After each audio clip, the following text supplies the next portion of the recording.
चलो बेटा चालू करो एमसीक्यू नंबर बोलो 65 एमसीक्यू नंबर 65 बोल बेटा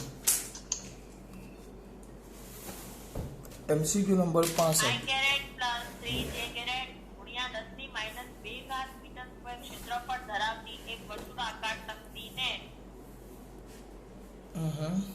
65 કયું કેરેટ કીધું હતું બેટા આઈ કેરેટ I પ્લસ 3J ગુણ્યા 10 ની માઈનસ 2 ઘાત મીટર સ્ક્વેર. જાતે કરો તો આવડે એવું છે થોડુંક આમ સાઈડમાં રાખો કારણ કે હાથ નળે છે મારો ચલો તો આપણે કયું કીધું છે વેક્ટર બી ક્ષેત્રફળ ધરાવતું એક ક્ષેત્રફળ આપ્યું છે મીટર સ્ક્વેર આપ્યું છે બરાબર તો એ વેક્ટર એ થાય તો વેક્ટર એ બરાબર I caret plus 3J caret ગુણ્યા 10 ની માઈનસ 2 ઘાત અને ચુંબકીય ક્ષેત્ર બી આપેલું છે 0.5 I plus 0.2 J tesla. Tesla તો આપણે ફ્લક્સ શોધવાનું flux 5 is equal to direct લખી નાખવાનું vector B dot vector A dot છે ડોટ એટલે અદિશ ગુણાકાર આઈ ડોટ આઈ જે ડોટ જે એ રીતે બરાબર આઈ ડોટ આઈ જે ડોટ જે આઈ ડોટ આઈ જ 1 થાય એટલે આઈ અને આઈ નો ગુણાકાર જ આવે આઈ અને આઈ નો ગુણાકાર એટલે 0.5 ગુણ્યા 10 ની માઈનસ 2 થશે અને જે ને જે નો પણ આવશે ને પાછો જે ને જે નો આવડશે કે કરાવવા ઓકે ચલો આગળ 67મો થઈ ગયો ચલો એના પછીનો 66મો આવડશે બેટા એક કામ કરો ના 66મો કરીએ ચલો કંઈક સારો છે આવડે એવો છે પણ કરીએ ચલ બોલ તો 66મો બેટા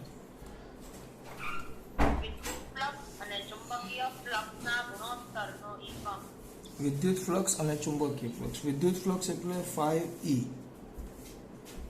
5 આવે vector E dot vector D અને ચુંબકીય flux 5B vector B dot vector D બે નો ગુણોત્તર કીધું છે ગુણોત્તર બે નો ગુણોત્તર કીધું છે ગુણોત્તર તો ગુણોત્તરમાં આવે 5E બાય 5B બીજા બધા પર ધ્યાન ના આપતો E અને B ની વાત કરું તો બાકી બધું તો ઉડી જશે જો અહીંયા ધ્યાન આપો વેક્ટર E હવે ખાલી આપણે અહીંયા ધ્યાન આપો આપણે એકમ મેળવવાનો છે તો આને ભૂલી જાઓ E ઇન્ટુ DA અને B ઇન્ટુ DA પાસે cos થીટા લખવા હોય તો લખી નાખો cos થીટા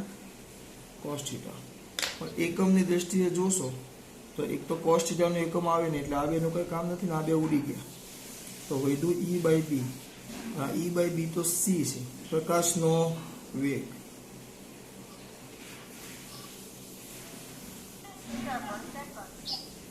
બરાબર આગળ પછી 67મો આવડશે ને થઈ ગયો છે 67 થઈ ગયો 68 થઈ ગયો 69 થઈ ગયો 70 થઈ ગયો 70મો ખબર ખૂણો 70મો બાકી નહીં જોયો દે બેટા થઈ ગયો મેં કરાવ્યો યાદ કર ના ચાલ અલગ છે તાર જ છે ચાલ વાંધો નહીં 70મો કરો ચો માં દીકરા બોલ 70મો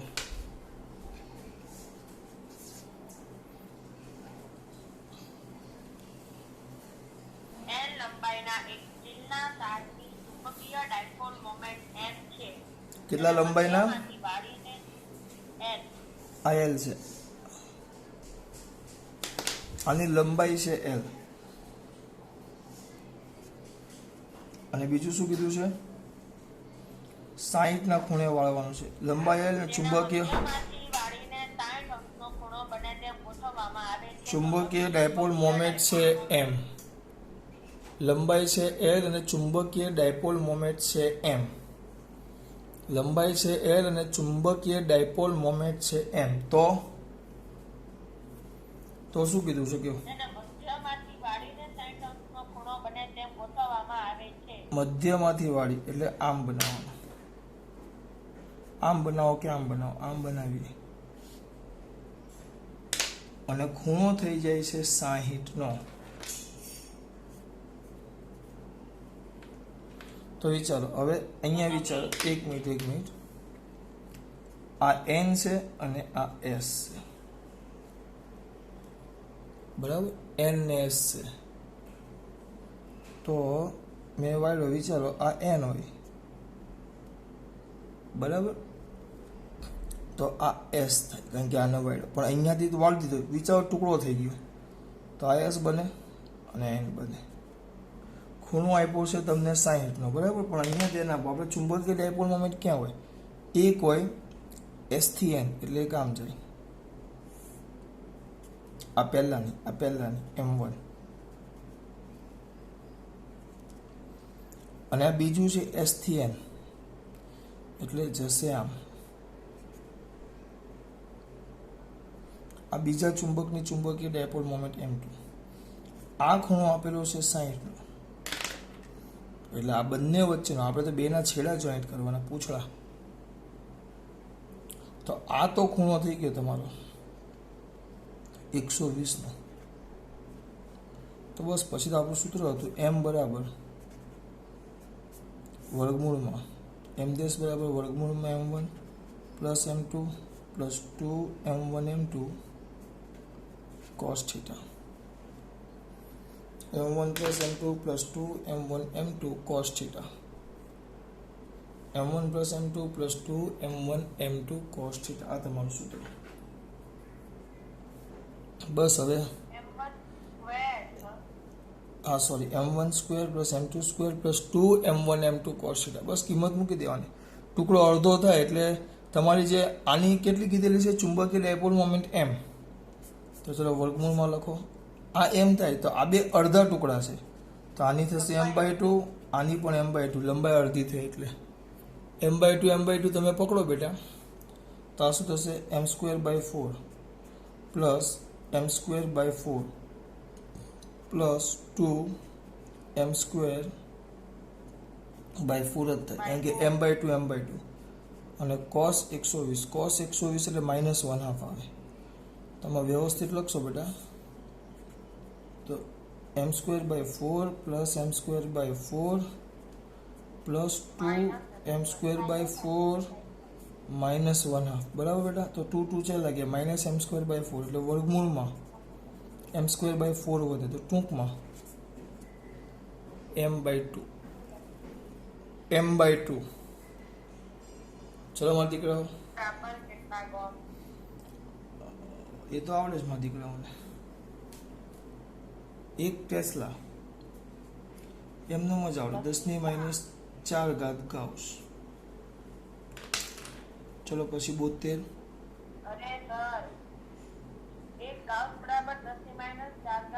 હા તો સોરી પ્લસ 4 થઈ જશે ને. 1 ગાઉસ બરાબર 10⁻⁴ ટેસ્લા, તો 1 ટેસ્લા બરાબર 10⁴ ગાઉસ. પછી 72.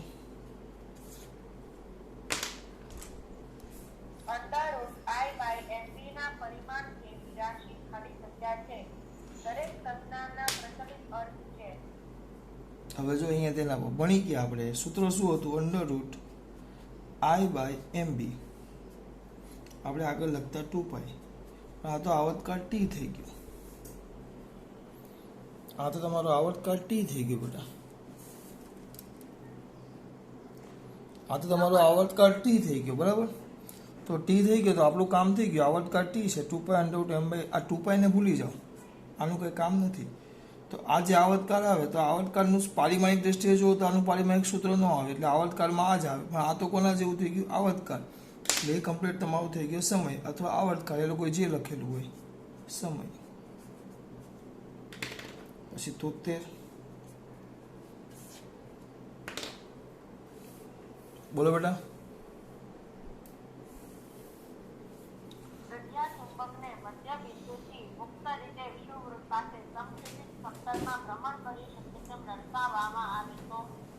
પછી પાછું બોલ, પાછું બોલ. ચુંબકને મધ્ય બિંદુથી મુક્ત રીતે વિષુવવૃત્ત પાસે સમક્ષિતિજ સમતલમાં ભ્રમણ કરી શકે તેમ લટકાવવામાં આવે તો આને લટકાવો, આને લટકાવીને મૂકી દો તો સ્વાભાવિક વસ્તુ છે. આ હંમેશા ક્યાં સ્થિર થવાનું એ આપણને ખબર હોવી જોઈએ. આ હંમેશા કઈ દિશામાં સ્થિર થાય? ઉત્તર દક્ષિણ. ચુંબક કઈ દિશામાં સ્થિર થાય? ઉત્તર દક્ષિણ દિશામાં આપણો આ ચુંબક શું થશે બેટા? સ્થિર થાય. પછી 74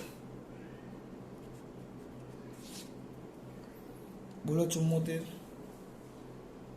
પ્રજા ચુંબકનો જે છેડો ભૌગોલિક ઉત્તર દિશા તરફ રહે તેને ચુંબકનો કયો એ તો કહેવાય કે આ ચુંબકનો જે છેડો એન જે તરફ હોય એને આપણે ભૌગોલિક ઉત્તર ધ્રુવ કહેતા, અને જે બાજુ એસ છેડો હોય એને આપણે ભૌગોલિક દક્ષિણ ધ્રુવ કહેતા. ભૌગોલિક ઉત્તર અને દક્ષિણ એટલે એન કઈ બાજુ હોય? એન છેડો ભૌગોલિક ઉત્તર ધ્રુવ તરફ, અને એસ છેડો ક્યાં હોય? ભૌગોલિક દક્ષિણ ધ્રુવ તરફ. પછી 75 બોલો 75. પ્રજા ચુંબકના સજાતીય ધ્રુવો દિશાને ખાલી જગ્યા જ્યારે વિજાતીય ધ્રુવો દિશાને ખાલી જગ્યા. થોડુંક જોરથી બોલ. સજાતીય શું કરે બેટા? આ એક ને એક વસ્તુ થઈ ગયું. સજાતીય એકબીજાને શું કરે? પપ્પા કરશે સજાતીય અને વિજાતીય. સજાતીય શું કરે? પપ્પા કરશે, પપ્પા કરશે અને વિજાતીય આકર્ષે. આ કરશે. ચલો પછી 76 બોલો ઝડપથી. પૃથ્વીના ચુંબકનો ઉત્તર ધ્રુવ એ તેના ભૌગોલિક ત્રીજા ધ્રુવની નજીક છે. પૃથ્વીના ચુંબકનો કીધો છે આપણે. પેલો ચુંબક નથી કીધો, પૃથ્વીનો ચુંબક કીધો છે. તમારા દીકરાઓને યાદ આવ્યું છે આમ પૃથ્વી હોય તો પૃથ્વી આમ દોરો તો આ જે ઉપરનો છેડો છે તમારો આ એ ભૌગોલિક ઉત્તર ધ્રુવ થાય, અને નીચેનો છેડો છે એ ભૌગોલિક દક્ષિણ ધ્રુવ થાય. ઉપરનો ભૌગોલિક ઉત્તર થાય, નીચેનો ભૌગોલિક દક્ષિણ થાય. અને ચુંબક લઈએ ચુંબક, તો ચુંબક આમ ખરેખર સીધું ન આવે, આમ થોડુંક ક્રોસમાં આવે, આમ આવે. પણ આપણે એવું વિચારી લઈએ કે આમ કમ્પ્લીટ આમ સીધું આવે છે, તો ચુંબક એવું ઉત્તર કેનેડા પાસે એનો છેડો આવે એટલે આમ ન આવે, સહેજ આમ ક્રોસ આવે. પણ હું એ ધ્યાન નથી લેતો, હું એવું વિચારી લઉં છું કે બરોબર કમ્પ્લીટ અહીંયા જ આવે છે. તો અહીંયા ઉપરનો જે ભાગ છે અહીંયા શું આવશે? ભૌગોલિક ઉત્તર હોય ને ત્યાં પૃથ્વીના ચુંબકનો એસ આવે, અને ભૌગોલિક દક્ષિણ છે ને ત્યાં પૃથ્વીના ચુંબકનો એન આવે. એટલે ઉપર તરફ ઊંધું થઈ જાય, ટૂંકમાં વ્યસ્ત આવે, આના કરતાં ઊંધું. 77 બોલો બેટા, બોલ ને દીકરા, તમારું નેટ ધીમું થઈ ગયું છે. બોલ બેટા. 73 બોલ. 77 77 બોલ બેટા. પૃથ્વીની સપાટી પર કોઈ સ્થળે પૃથ્વીના ચુંબકીય ક્ષેત્રના સમક્ષિતિજ અને ચુંબક ઘટક એક સરખા છે. આ સ્થળે મેગ્નેટિક ડીપ એંગલ કેટલો? જો આના માટે મારા દીકરાઓને યાદ આવવું જોઈએ. આપણે આ મેગ્નેટિક મેરિડિયન દોરતા તો એમાં આ તમારું પૃથ્વીનું ચુંબકીય ક્ષેત્ર બી હતું. બી એના બે ભાગ પડે, એક આ બાજુ અને એક આ બાજુ. તો આ જે ચુંબકીય ક્ષેત્ર છે, આ ચુંબકીય ક્ષેત્રે આપણું આ જે સમક્ષિતિજ દિશા છે એની સાથે રચેલા કોણને ડીપ એંગલ ફાઈ કે આઈ તમે જે કહેતા હોય, હું ફાઈ કહું છું, ફાઈ કહેતા આપણે ડીપ એંગલ, અને એનો સમક્ષિતિજ ઘટક કહેતા જેને આપણે BH કહેતા, અને એનો લંબ ઘટક કહેતા વર્ટિકલ જેને આપણે BV કહેતા. તો BH બરાબર તો દીકરા B cos થીટા થાય, અને BV બરાબર તો શું થશે બેટા? B sin theta. આ મારા દીકરાઓને યાદ છે. થીટા, અથવા તમે અહીંયા થીટાની જગ્યાએ શું લખ્યા છે? ફાઈ. થીટાની બાજુમાં આવે તો કોસ થીટા, અને થીટાની સામે આવે તો સાઇન, કારણ કે આ સામેનો ભાગ એટલે આ થાય. તો આના પરથી તમારા બે ઘટકોની જો ચર્ચા કરો, બે ઘટકોની, તો BV બરાબર B sin 5, BH બરાબર B cos 5. એકવાર ખાલી યાદ કરાવી નાખું છું. આના પરથી આપણે બેનો ગુણોત્તર લેતા, BV બાય BH લેતા, તો B ઉડી ગયા, તો sin 5 ના છેદમાં cos 5, તો એ તો તમારું થઈ જાય tan 5.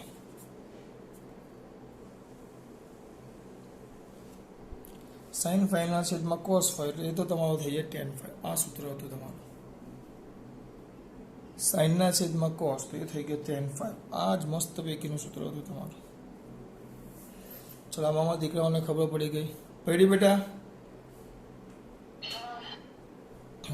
sin ના છેદમાં cos એટલે tan 5 થઈ ગયું. બરાબર, આ સૂત્રનું કામનું છે. હવે તમને જે 77માં આપ્યો છે એમાં શું કીધું છે? આ બંને એક સરખા છે, બીવી અને બીએચ બંને એક સરખા છે. તો સરખા છે તો બંને સરખા હોય તો આની કિંમત કેટલી આવે? 1. તો tan phi બરાબર 1 આવ્યું બેટા, tan phi બરાબર 1 આવ્યું. તો tan phi બરાબર 1, તો phi બરાબર એમને ખબર પડી જાય 45 π/4. હા, અને આમાં આ કર્ણ થઈ ગયો, કર્ણ એટલે કે આનું હજી એક સૂત્ર આવે કર્ણવાળું, કે તમે બીને સૂત્રનો કરતા બનાવો તો b = વર્ગમૂળમાં બંને બાજુના વર્ગોનો સરવાળો એટલે bh² + bv². કારણ કે હવે જે સૂત્ર આવશે બધા આના, આના અને આના પરથી આવશે, ધ્યાન રાખજો. આ 4 સૂત્ર પરથી આવશે. હવે જે MCQ આવશે એ આ સૂત્ર પરથી આવશે. જોઈએ, ચલો 77 થઈ ગયો. હવે કયો બેટા? 78.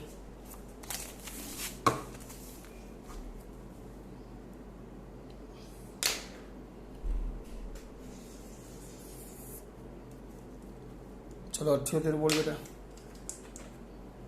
કોઈ એક સ્થાન પર પૃથ્વીના ચુંબકીય ક્ષેત્રનો સમક્ષિતિજ ઘટક તેના ઉદ્ભવ ઘટક કરતા √3 ગણો છે. ચલો, કયો ઘટક કીધો છે? સમક્ષિતિજ ઘટક BH એ ઉદ્ભવ ઘટક કરતા એટલે BV કરતા √3 ગણો છે. એટલે અહીંયા વર્ગમૂળમાં √3. BH બરાબર વર્ગમૂળમાં √3 BV. BH બરાબર વર્ગમૂળમાં √3 BV. આ છે BH બરાબર વર્ગમૂળમાં √3 BV. બરાબર. હવે આપણે જોઈએ ખાસ BH બરાબર વર્ગમૂળમાં √3 BV. હવે શું કરવાનું આપણે? હા, એમ કીધું છે તો બસ તમને શું શોધવાનું કીધું? 5. તો આ બેનો ગુણોત્તર લઈ લેવું, બીજું કંઈ કરવાનું નહીં તમારે. tan phi બરાબર BV/BH. 1/√3. ના, હા, BV/BH. તો BV અને આ આવશે BV √3 BV ગયા તો 1/√3 1/√3 એટલે 5 કેટલો થાય? 30 એટલે π/6. આ રીતે MCQ આવે, આ રીતે MCQ આવે. બહુ સિમ્પલ. બરાબર. પછી આગળ 78 79 બોલ બેટા. પૃથ્વી પર જે સ્થાને પૃથ્વીના ચુંબકીય ક્ષેત્રનો ઝીરોલંબ ઘટક 0 હોય તે સ્થાને ગલમ BV બરાબર 0 હોય તો 5 શોધો. સૂત્ર એક જ આવે બેટા, tan phi = BV/BH. એનો મતલબ એમ થયો tan phi ઉપરનો ભાગ 0 છે તો 0 થાય. tan phi 0 તો 5 કેટલો થાય? tan 0 0 થાય ને? હા, tan 0 0 એટલે 0 0 એટલે ક્યાં આવ્યા? 0 50 ડીપ એંગલ. ચલો આગળ. પછી 80. પૃથ્વી પર જે સ્થાને પૃથ્વીના ચુંબકીય ક્ષેત્રનો સમક્ષિતિજ ઘટક 0 હોય તે સ્થળ ખાલી જગ્યા પર હોય. હવે મારે તમને સમજાવવું પડશે, એના માટે આકૃતિ દોરવી પડશે. આ પૃથ્વી છે, હવે એનું ચુંબક આમ આવે પૃથ્વીનું, આ બાજુ S, આ બાજુ M, આમ દોરો.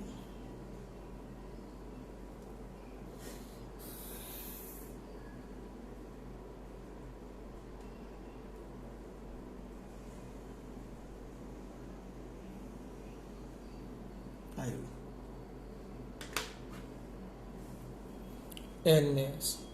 તો આ ચુંબકીય ક્ષેત્ર આમ આવે. અહીંયા આમ લો તો અહીંયા આ સમક્ષિતિજ સપાટી એટલે આ થાય, આ સમક્ષિતિજ સપાટી. તો તમારો ઘટક આમ જાય છે, જુઓ. એટલે આનો એક જ ઘટક મળે. આ સપાટીને કયા રૂપે છે? લંબ. એટલે અહીંયા ખાલી BV આવે. જુઓ, તમે અહીંયાની સપાટી લેશો, આ સપાટી લેવો તો તમે ચુંબકીય ક્ષેત્ર તમારું આમ જશે B. તો B આ સમક્ષિતિજ સપાટીની દિશામાં છે એટલે અહીંયા BV0 થઈ જાય. અહીંયા BV0 થઈ જાય, ધ્યાન રાખજો. અને પાછા અહીંયા આવો તો આ સપાટી તમારી, તો તમારું ચુંબકીય ક્ષેત્ર આમ અંદર જશે, અંદર. એટલે સપાટીને લંબ રૂપે જ છે, સમક્ષિતિજ ઘટક નથી, સપાટીને લંબ રૂપે જ છે. તો અહીંયા પાછું લંબ રૂપે છે એટલે અહીંયા BH0.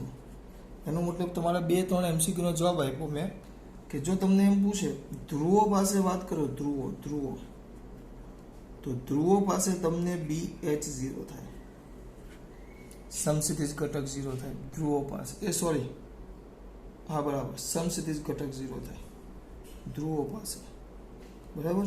અને વિષુવવૃત્ત